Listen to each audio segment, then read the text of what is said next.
Record. पराई तुम्हें मिल गया ठिकाना, हमें मौत भी न आई।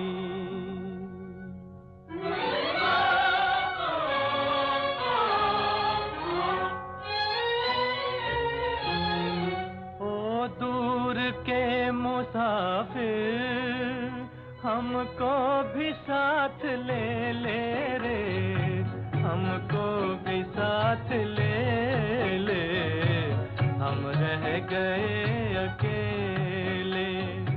ओ दूर के मुसाफिर, हमको भी साथ ले ले रे, हमको भी साथ ले ले, हम रह गए अकेले।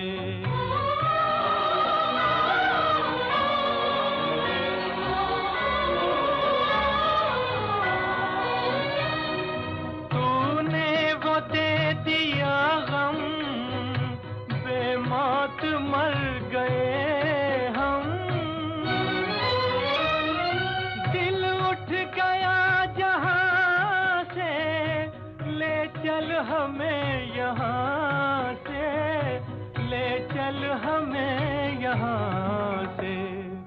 किस काम की ये दुनिया जो जिंदगी से खेले रे, हमको भी साथ ले ले, हम रह गए अकेले।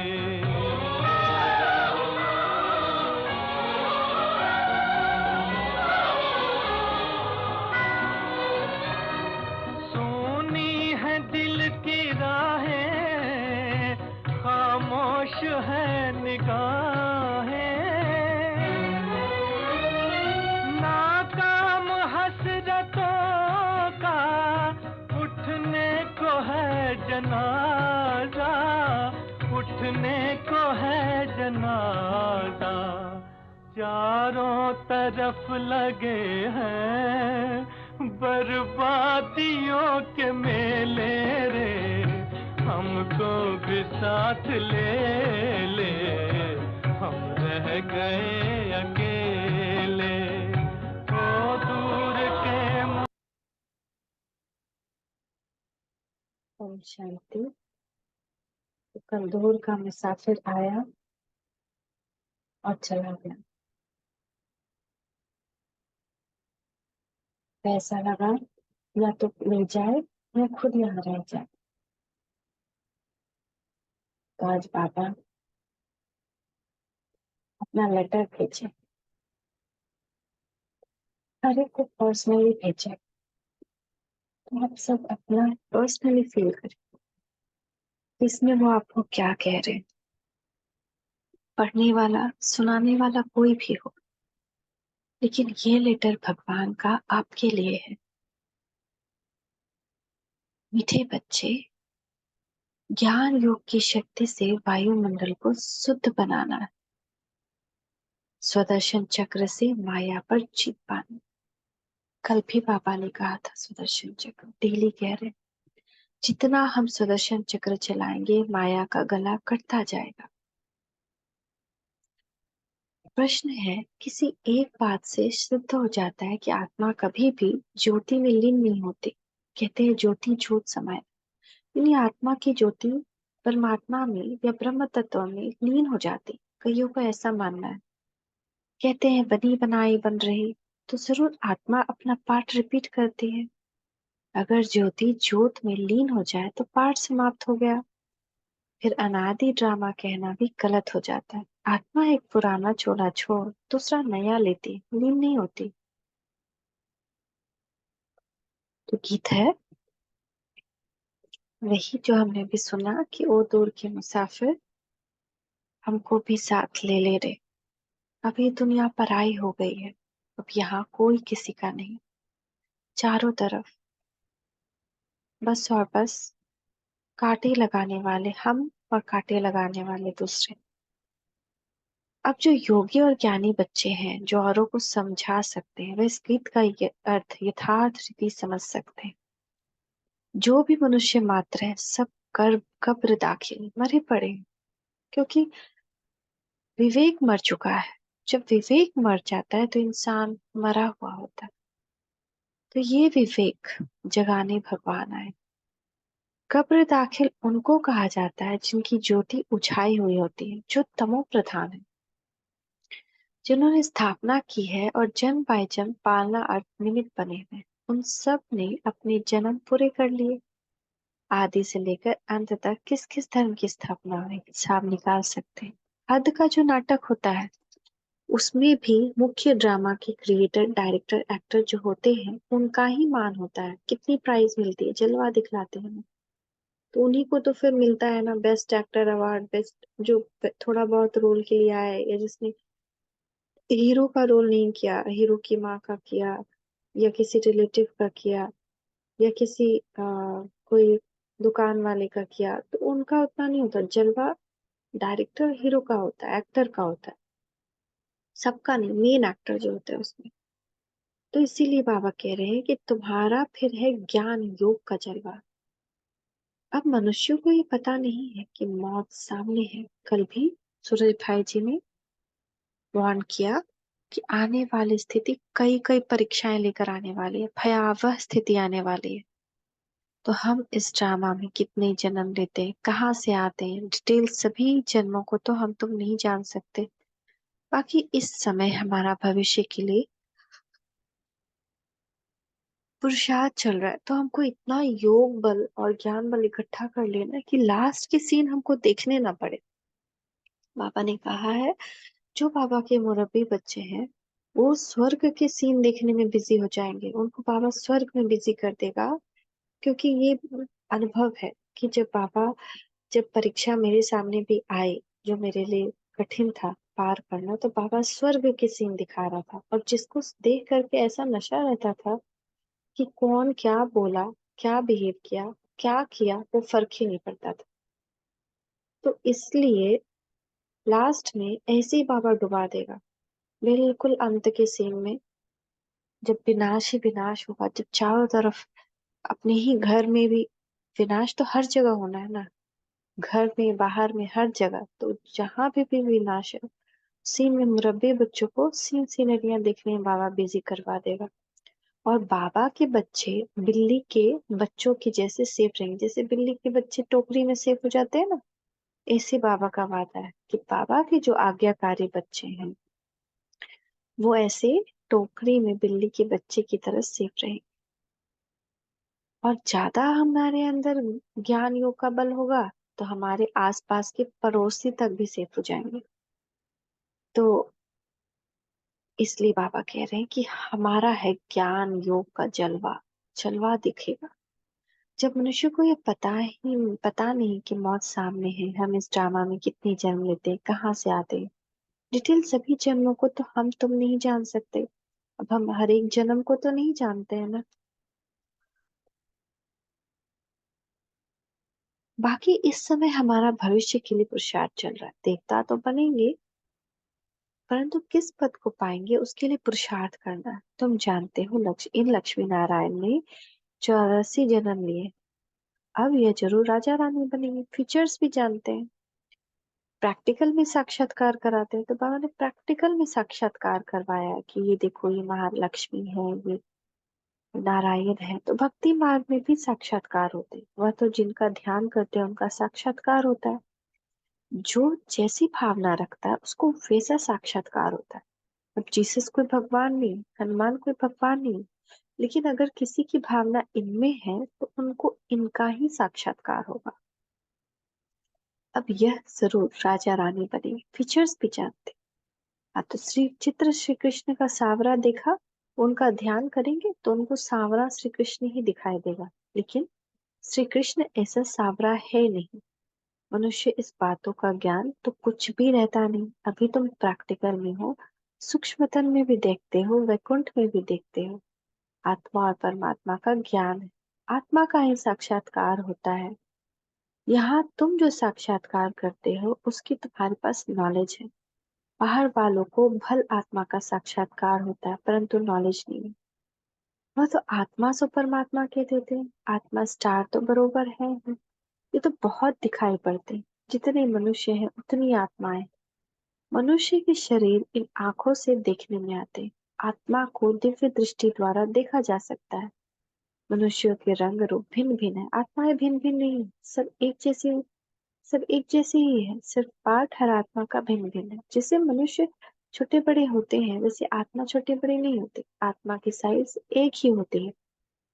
अगर आत्मा ज्योति ज्योत में समा जाए तो पार्ट रिपीट कैसे करेगी? तो जन्म बाय जन्म ये अनादि वर्ल्ड का ड्रामा जो है चलेगा कैसे? फिर से हमको आना है, फिर से इन सब चीजों में आना है। बार बार हम दिलाए अपने आप को पूछे, अरे तुम कब तक एक ही सिचुएशन में परेशान होगी? अभी हुआ, फिर अगले 5,000 साल बाद होगा, 5,000 साल पहले भी हुआ, तो कब तक तुम इसी में उलझी रहोगे? इससे ऊपर उठ जाओ। सबको एक छोटे बच्चे की तरह देखो, एक नाटक की तरह देखो। कैसी भी रीति अपनाओ, कैसे भी बहाने अपनाओ, लेकिन इनसे ऊपर उठ जाओ। तो बार बार अपने से ऐसे बात करें कि कब तक इन्हीं सब चीजों से उलझना है। आत्मा को तो पाठ करते ही रहना है, अनादि ड्रामा है। गाया भी जाता है, बनी बनाई बन रही, अब कुछ बननी नाही। यह अनादि वर्ल्ड ड्रामा चक्कर लगाता रहता है। ये तुम बच्चे जानते हो। मच्छरों सदृश आत्माएं वापस जाती हैं। मच्छरों को तो इन आंखों से देखा जाता है, आत्मा को दिव्य दृष्टि बिना देख नहीं सकते। सत्युग में तो आत्मा के साक्षात्कार की दरकार नहीं रहती। समझते हैं कि हम आत्मा को एक पुराना शरीर छोड़ दूसरा नया लेना है। परमात्मा को तो जानते ही नहीं। अगर परमात्मा को जानते तो 60 चक्र को भी जानना चाहिए। तो गीत में कहते हैं, हमको भी साथ ले लो। पिछाड़ी में बहुत पछताते हैं। सबको निमंत्रण मिलता है, कितनी युक्तियां बन रही है निमंत्रण देने की। पीस पीस तो सब कहते हैं, लेकिन पीस का अर्थ कोई भी समझते नहीं। पीस कैसे होती है वह तुम जानते हो? जैसे घानी में सरसों पीस जाते हैं, वैसे सब के शरीर विनाश में खत्म हो जाते हैं। आत्माएं नहीं पिसेंगी, वह तो चली जाएंगी। ऐसे लिखा हुआ है कि आत्मा मच्छर सदृश भागती हैं। ऐसे तो नहीं कि सब परमात्माएं भागेंगी। मनुष्य ऐसे तो नहीं कि सब परमात्मा है, परमात्माएं भागेंगी। आत्माएं भागती, मनुष्य कुछ भी समझते नहीं। आत्मा और परमात्मा में क्या भेद है यह भी नहीं जानते। कहते हैं सब भाई भाई हैं, तो भाई भाई होकर रहना चाहिए ना। उनको यह पता नहीं कि सत्युग में भाई भाई अथवा भाई बहन सब आपस में चीर खंड होकर चलते हैं, बहुत प्यार से चलते हैं। वह एक दूसरे से लड़ते झगड़ते नहीं। या तो हर कोई एक दूसरे से लड़ रहा है। चाहे बच्चे, पहले के जमाने में बच्चे लड़ते थे, बचपन में बच्चे लड़ते थे। अब तो यहाँ बड़े भी लड़ते हैं। जैसे एक बच्चा दूसरे कुर्सी ठेल के गिरा दे, नहीं मेरा जगह है तुम हटो। तो ऐसे बड़े लड़ते हैं। वहां लून पानी की बात ही नहीं। यहाँ देखो, अभी अभी चीरखंड, अभी अभी लून पानी हो जाते हैं, एक दूसरे से भिड़ पड़ते हैं। एक तरफ कहते हैं चीनी हिंदू भाई भाई, फिर उनका बुत बनाकर आग लगाते हैं। जिस्मानी भाई भाई की ये हालत देखो। रूहानी संबंध को तो जानते नहीं। तुमको बाप समझाते हैं अपने को आत्मा समझना है, देह अभिमान में फंसना नहीं है। कोई कोई देह अभिमान में फंस पड़ते हैं। बाप कहते हैं देह सहित देह के जो भी संबंध है सबको छोड़ना है। मन से बुद्धि से त्याग कर देना है, क्योंकि ये सब कुछ अब ऑलमोस्ट कब्र दाखिल हो गए हैं। सब कब्र में है, सबकी टांग कब्र में लटक रही है।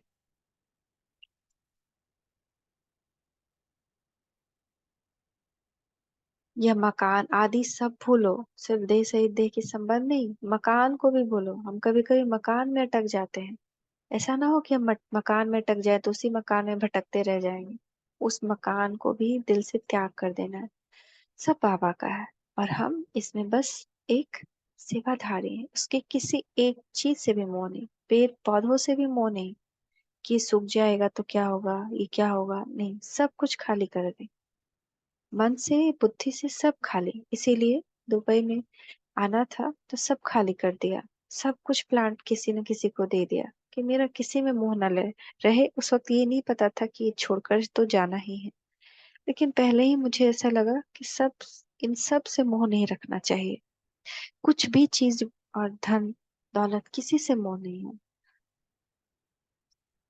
जेवर गहना आदि किसी भी चीज से नहीं। अब तो बिल्कुल लास्ट समय है, जो आप सफल करना है सफल कर ले, बाबा के कार्य में लगा दे, बस सफल हो जाएगा।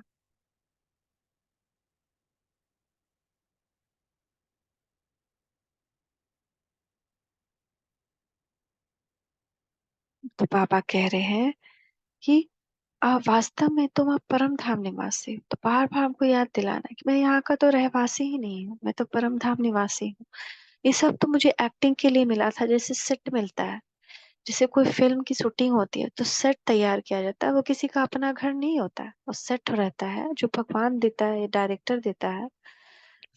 अगर दुनिया में देखे तो डायरेक्टर सेट लगवाता है फिल्म की शूटिंग के लिए।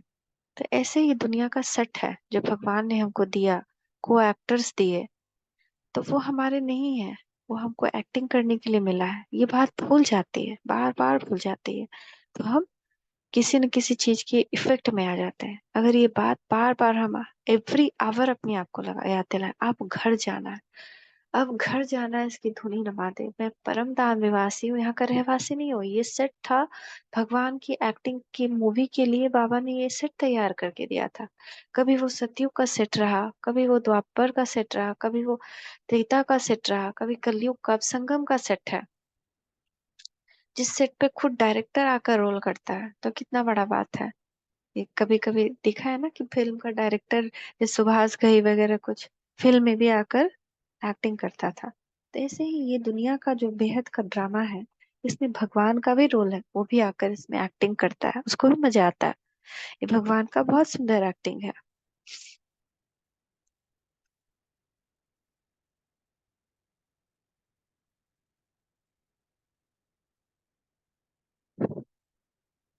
तो ऐसे अपने आप को बार बार बार बार बार बार याद दिलाना है कि अब जाना है हमें, यहाँ का नहीं परम धाम का। अभी अभी फिर वहां चलना है जहाँ से पार्ट बजाने आए हैं, जहाँ से रोल करने आए हैं, वहां वापस जाना है। जैसे सब एक्टर अपना अपना रोल कर अपने अपने घर जाते हैं, ऐसे ही हमको उस घर में जाना है। और हम यहाँ जितने भी एक्टर हैं, सबका घर एक ही है।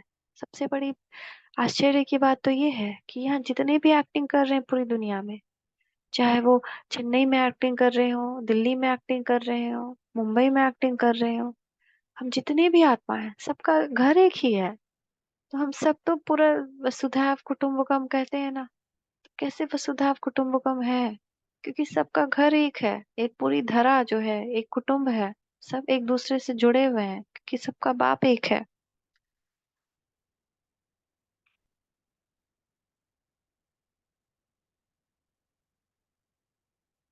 तो इसीलिए बाबा कहते हैं कि तुमको वहीं वापस हम भेज देंगे। तो बाप कहते हैं लायक बनना है, गॉड किंगडम स्थापन कर रहा है। क्राइस्ट की कोई किंगडम नहीं थी, वह तो बाद में जब लाखों क्रिश्चियन बने होंगे तब अपनी किंगडम बनाई होगी। यहाँ तो फट से सतयुगी राजाई बन जाती। कितनी सहज बात है, बरोबर भगवान ने आकर स्थापना की है। श्री कृष्ण का नाम डालने से सारा घोटाला कर दिया। गीता है प्राचीन राजयोग और ज्ञान, वह तो प्राय लोप हो जाता है। अभी जो गीता ज्ञान बाबा दे रहे हैं वो प्राय लोप हो जाता है। अंग्रेजी अक्षर है ना, तुम कहेंगे बाबा अंग्रेजी नहीं जानते। बाबा कहते हैं मैं कहाँ तक सब भाषाएं बैठ बोलूंगा, मुख्य है ही हिंदी, तो मैं हिंदी में ही मुरली चलाता हूँ। जिसका शरीर धारण किया है वह भी हिंदी ही जानता है। तो जो इनकी भाषा है वही मैं भी बोलता हूँ। और कोई भाषा में थोड़ी पढ़ाऊंगा, मैं फ्रेंच बोलूं तो ये कैसे समझेगा? मुख्य तो इनकी बात है, इनको तो पहले समझना है ना। दूसरे कोई का शरीर थोड़ी लेंगे, तो पहले जो बोले वो तो वो समझना चाहिए जिसका शरीर लिया। फ्रेंच में बोलेंगे तो वो शरीर समझेगा थोड़ी, उसको फ्रेंच थोड़ी पता है। तो इसीलिए बाबा कहते हैं, गीत में भी कहते हैं मुझे ले चलो, क्योंकि बाप और बाप के घर का तो किसी को पता नहीं, गपोड़ी मारते रहे। तो कहते हैं ना, वो दूर की मुसाफिर हमको भी साथ ले ले रहे। तो बाबा को हम कहते हैं ले चलो हमको, लेकिन दुनिया में कोई नहीं जल्दी जा सकता, सब किसी को पता नहीं। गपोड़े बहुत मारते हैं, भगवान यहाँ रहता है, भगवान वहां रहता है, कोई कैलाश में, कोई मंदिर में, कोई यहाँ कोई यहाँ। अनेक मनुष्यों के अनेक मंत्र है, इसलिए सुत मुंझा हुआ है। बाप देखो कैसे बैठे हुए, चरण किसके हैं? शिव बाबा के। वह तो हमारे हैं ना। मैंने लोन दिया है। शिव बाबा तो टेम्पररी यूज करते हैं, वैसे ये चरण तो मेरे हैं ना। शिव के मंदिर में चरण नहीं रखते हैं, चरण श्री कृष्ण के रखते हैं ना। शिव बाबा के मंदिर में चरण नहीं होता क्योंकि शिव बाबा का तन ही नहीं होता। तो शिव तो ऊंचते ऊंच है, वो तो उनके चरण कहाँ से आए? कितना बड़ा बात है ना। न शिव को कपड़ा पहनाया जाता है मंदिर में, कपड़ा सिर्फ कृष्ण को और ये सब भगवान को पहनाया जाता है, जिसको हम लोग भगवान कहते हैं। तो हाँ, शिव बाबा ने उधार लिया, चरण तो ब्रह्मा के ही है ना। मंदिरों में बैल दिखाया जाता है क्योंकि बैल है ब्रह्मा बाबा। बैल पर सवारी कैसे होगी? बैल पर शिव बाबा कैसे चढ़े? शालीग्राम आत्मा सवारी करती है मनुष्य के तन पर। बाबा कहते हैं, मैं जो तुमको ज्ञान सुनाता हूँ वह प्रायः लोप हो गया है, आटे में नमक मिसल रह गया है, उसको कोई भी समझ नहीं सकते। मैं ही आकर उसका सार समझाता हूँ। मैंने ही श्रीमत देकर सृष्टि का राज समझाया था। उन्होंने फिर देवताओं को सुदर्शन चक्र दिखा दिया है। उनके पास तो ज्ञान है नहीं, ये सारी ज्ञान की बात है। आत्मा को सृष्टि चक्र की नॉलेज मिलती है जिससे माया का सिर काटा जाता है। उन्होंने फिर स्वदर्शन चक्र असुरों के पिछारे फेंकते हुए दिखाया है। इस स्वदर्शन चक्र से तुम माया पर जीत पाते हो। कहाँ की बात कहाँ ले गए? तुम्हारे में कोई बिरले ही यह बात धारण कर और समझा सकते हैं। नॉलेज है ऊंची, उसमें समय लगता है। पिछाड़ी में तुम्हारे में ज्ञान और योग की शक्ति रहती है। ये ड्रामा में नूंद है। उन्हों की बुद्धि भी नर्म होती जाती है। तुम वायुमंडल को शुद्ध करते हो। कितना यह गुप्त ज्ञान है। दूसरों की बुद्धि क्या होती है? नर्म होती जाती है। उस समय का लिखा हुआ है। अजामिल जिससे पापियों का उद्धार किया, परंतु उनका अर्थ नहीं समझते। वो समझते हैं ज्योति ज्योत में समा गया, सागर में लीन हो गया, 5 पांडव हिमालय में गल गए, प्रलय हो गई। प्रलय तो होती है, लेकिन प्रलय आती है विकारों की। ऐसी प्रलय आती है जो सबको ले डूबती है, बचते हैं पांडव। तो एक तरफ दिखाते हैं वह राजयोग सीखे, फिर प्रलय दिखा दी, फिर दिखाते हैं श्री कृष्ण अंगूठा चूसता हुआ पीपल के पत्ते पे आया, उसका भी अर्थ नहीं समझते। वह तो गर्भ महल में था। अंगूठा तो बच्चे चूसते हैं, कहाँ की बात कहाँ लगा दी। मनुष्य तो जो सुनते हैं वो सत्य सत्य कहते रहते हैं ना। जो भी पहले के जमाने में बुद्धि नहीं है या भी तो जो भी जैसे आज ज्योतिष कह रहा है तो सत्य बचन महाराज कह के सब उनकी बड़ाई कहते हैं। अरे इनको तो बहुत ज्ञान है। लेकिन क्या ज्ञान है? वो तो खुद को ही नहीं जानते तो दूसरे को क्या बताएंगे? तो सत्य को कोई जानते नहीं। झूठ उनको कहा जाता है जो चीज होती ही नहीं। जैसे कहते हैं परमात्मा का नाम रूप है ही नहीं, परंतु उनकी पूजा करते रहते हैं। तो परमात्मा है अति सूक्ष्म, उन जैसी सूक्ष्म चीज कोई नहीं, एकदम बिंदी है। सूक्ष्म होने के कारण ही कोई जानते नहीं। भला आकाश को भी सूक्ष्म कहा जाता है, परंतु वह तो पोलर है, 5 तत्व है। 5 तत्वों के शरीर में आकर प्रवेश करते हैं। वह कितनी सूक्ष्म चीज है, एकदम बिंदी। स्टार कितना छोटा है। यहाँ परमात्मा स्टार बाजू में आकर बैठे हैं, तब तो बोल सके। कितनी सूक्ष्म बातें। मोटी बुद्धि वाले तो जरा भी समझ न सके। बाप कितनी अच्छी अच्छी बातें समझाते हैं। ड्रामा अनुसार जो कल पहले पार्ट बजाया था वही बजाते हैं। बच्चे समझते हैं। पापा रोज आकर नई नई बातें सुनाते हैं, तो नया ज्ञान होगा ना। तो रोज पढ़ना चाहिए। रोज कोई नहीं आते तो फ्रेंड के पास जाकर पूछते हैं कि आज क्लास में क्या हुआ। यहाँ तो कोई पढ़ना ही छोड़ देते हैं, बस कह देते हैं अविनाशी ज्ञान रत्नों का वर्षा नहीं चाहिए। अरे पढ़ना छोड़ा तो तुम्हारा क्या हाल होगा? बाप से वर्षा क्या लेंगे ना। कभी कभी कोई पढ़ाई छोड़ देते हैं, आज ये काम है आज वो काम है, तो आप पढ़ाई ही नहीं करेंगे तो बाप से वर्षा कैसे लेंगे? बस तकदीर में नहीं है। यहाँ स्थूल मिल्कियत की तो कोई बात नहीं, ज्ञान का खजाना बाप से मिलता है। वह मिल्कियत आदि तो सब कुछ विनाश होना है, उसका नशा कोई रख न सके। बाप से ही वर्षा मिलना है। तुम्हारे पास भल करोड़ों की मिल्कियत है, वह भी मिट्टी में मिल जानी है। इस समय की सारी बात है, यह भी लिखा हुआ है। किसकी दबेगी रूह धूल में, किसकी आग जलाए, किसकी चोर लूट ले जाए। तो ऐसा कहीं भूकंप आया, कोई ना कोई चोर लूट के ले जाएगा, धूल में दब जाएगा, आग में जल जाएगा, तो सब विनाश ही होना है। इससे अच्छा है कि हम दान में दे दें, उसको सफल कर दें। तो विनाश तो अभी होना है, विनाश के बाद फिर है स्थापना। अभी वह स्थापना कर रहे हैं, वह है अपनी राजधानी। तुम दूसरों के लिए नहीं करते हो तो जो कुछ करेंगे वह अपने लिए। जो श्रीमत पर चलेगा वह मालिक बनेगा। तुम तो नए विश्व में नए भारत के मालिक बनते हो। नए विषय अर्थात सतयुग में तुम मालिक थे, अभी ये पुराना युग है। फिर तुमको पुरुषार्थ कराया जाता है नए युग के लिए। कितनी अच्छी अच्छी बातें समझने की है कि भाई पुराना युग है, अब नए के लिए पुरुषार्थ कर रहे हैं, हम नए में जाना है हमको, नए घर में, नए एक्टिंग में, नई मूवी में अब एक्ट करना है। तो आत्मा और परमात्मा का ज्ञान, सेल्फ रियलाइजेशन, ये क्या है? सेल्फ रियलाइजेशन है कि हम सोचे कि सेल्फ का फादर कौन है। बाप कहते हैं मैं आता हूं तो आत्माओं को सिखलाने। अब फादर को रियलाइज हुआ फादर द्वारा। बाप समझाते हैं, यानी प्रजापिता ब्रह्मा भी प्रजा का फादर है ना, तो उस फादर को भी रियलाइज हुआ सुप्रीम फादर के द्वारा। बाप समझाते, तुम हमारे सिक्के लदे बच्चे हो, कल्प के बाद फिर से आकर मिले हो वर्षा लेने, तो पुरुषार्थ करना चाहिए ना, नहीं तो बहुत पछताना होगा, बहुत सजा खानी पड़ेगी। जो बच्चे बनकर फिर कुकर्म पूछते तो उनकी बात मत पूछो। ड्रामा में देखो बाबा का कितना पाठ है। सब कुछ दे दिया। बाबा फिर कहते हैं भविष्य 21 जन्मों के लिए रिटर्न दूंगा। ब्रह्मा बाबा की कितनी मलकियत थी, कितने सारे बंगले थे, कितने करोड़ों की संपत्ति थी, हीरे जवाहरात सब बाबा को दे दिया। तो इसीलिए तो वो नंबर वन कहते जाते हैं और नंबर वन प्रिंस बन जाते हैं, सबसे अमीर लक्ष्मी नारायण। तो आगे तुम इनडायरेक्ट देते थे तो भविष्य में एक जन्म के लिए देता था, अभी डायरेक्ट देते हो तो भविष्य 21 जन्मों के लिए इंश्योर कर देता हूँ। डायरेक्ट इनडायरेक्ट में कितना फर्क है। वह द्वापर कलयुग के लिए इंश्योर करते हैं ईश्वर को, तुम सतयुग त्रेता के लिए इंश्योर करते हो। डायरेक्ट होने के कारण 21 जन्मों के लिए मिलता है।